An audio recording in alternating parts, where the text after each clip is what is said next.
네, 안녕하십니까. 더불어민주당 검찰 독재 정치 탄압 대책위원회 전영기 의원입니다. 기자회견문을 낭독하기에 앞서 먼저 참석자를 소개하도록 하겠습니다. 더불어민주당 검찰 독재 정치 탄압 대책위원회 위원장이신 박찬대 최고위원님 참석하셨습니다. 그리고 김승원 의원님 참석하셨습니다. 이동주 의원님 참석하셨습니다. 그리고 전영기 의원입니다. 네, 그럼 기자회견문 낭독을 시작하겠습니다. 하다하다 김건희 특검까지 거부권, 윤석열 검찰 독재 정권의 거부권 남용을 거부한다. 곧 김건희 특검법이 국회 처리를 앞두고 있습니다. 하지만 무너진 법치를 바로 세울 특검법을 두고 대통령이 거부권을 행사할 것이라는 관측이 쏟아집니다.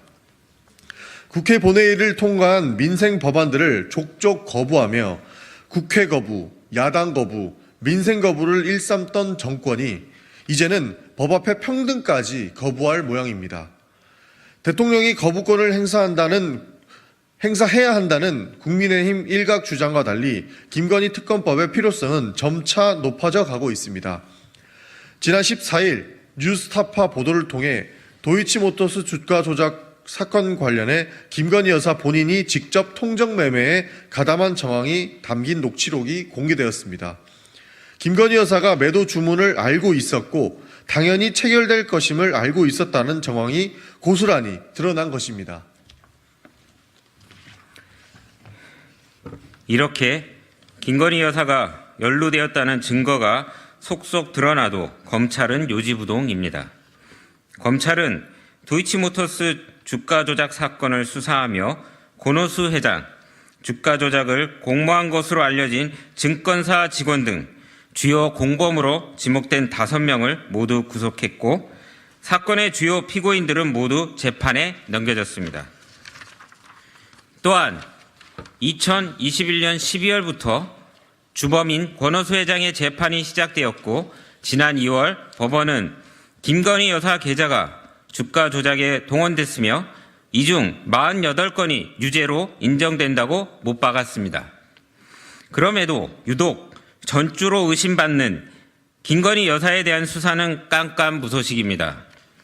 야당 대표에 대해선 400여 차례에 달하는 무자비한 압수수색과 수차례 소환 조사로 일관하던 서슬퍼런 검찰이 김건희 여사 앞에선 소환 조사, 압수수색, 강제 수사조차 안 하는 순한 양으로 돌변합니다. 이뿐만이 아닙니다. 김건희 여사 수사를 맡은 서울중앙지검 반부패 수사 2부는 그동안 검찰인지 변호인인지 헷갈릴 정도로 김건희 여사에 대한 무죄 릴레이를 펼쳐왔습니다.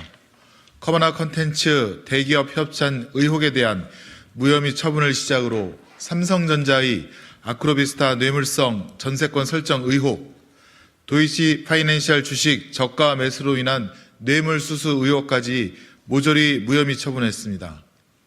수사를 안 하니 증거가 나올 리 없고 증거가 없으니 무혐의라는 기적의 논리가 유독 김건희 여사 앞에서만 반복됩니다.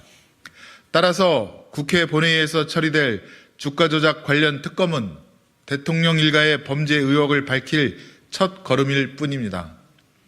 그동안 검찰이 무혐의 릴레이를 펼쳐온 각종 범죄 의혹과 추가로 제기된 디올백 관련 청탁금지법 위반 의혹, 나아가 진실을 덮어주고 대통령 처가를 최애 법권으로 만든 봐주기 수사의 실체에 대해서도 낱낱이 밝혀져야 합니다.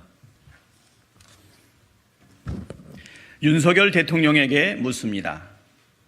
윤석열 대통령은 지난 1월 3일 한국거래소에 방문하여 주가 조작을 통해 얻은 범죄 수익은 확실하게 환수하며 주가 조작을 시도할 경제적 유인을 없애는 한편 이에 가담하는 자는 우리 증권시장, 더 나아가 금융시장에서 퇴출시킨다는 각오를 갖고 이 문제를 다뤄야 한다라고 밝혔습니다. 주가 조작 범죄를 엄벌해야 한다는 윤석열 대통령과 김건희 특검법의 거부권을 고심하는 윤석열 대통령은 다른 사람입니까?